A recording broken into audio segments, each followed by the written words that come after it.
opération escargot organisée par des entreprises de transport et de BTP ce matin en Haute-Savoie. Ça ne fait que commencer. Les prix des carburants ont augmenté en un an de 23% pour le diesel, 14% pour l'essence. Les cours du pétrole sont les premiers responsables, mais il y a aussi, bien sûr, la hausse des taxes décidée par le gouvernement au nom de la protection de l'environnement. Hier encore, Gérald Darmanin et Bruno Le Maire ont dit qu'il n'y aurait pas de marche arrière, de quoi sans doute motiver encore plus ceux qui préparent rassemblements et blocages dans tout le pays, Marie Régnier.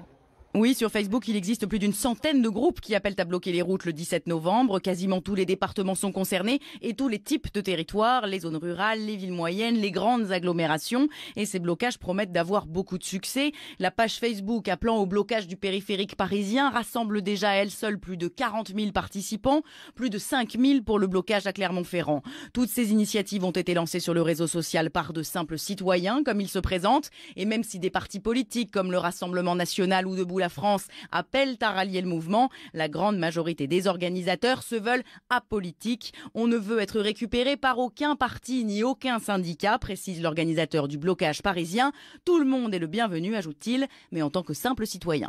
Alors le gouvernement a-t-il raison de poursuivre malgré cette colère qui monte?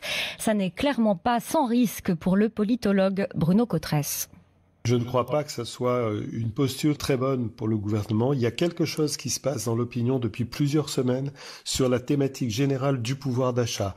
La hausse du prix des carburants, c'est très symbolique pour les Français. C'est quelque chose qui peut effectivement jouer des tours à n'importe quel gouvernement. Et là, on a un gouvernement qui aujourd'hui est dans une difficulté. Est-ce que derrière, il va y avoir un phénomène d'opinion qui va prendre au-delà de la mobilisation? Est-ce que ça va accroître le sentiment d'un gouvernement qui n'est pas à l'écoute des préoccupations des Français? C'est bien là le risque politique.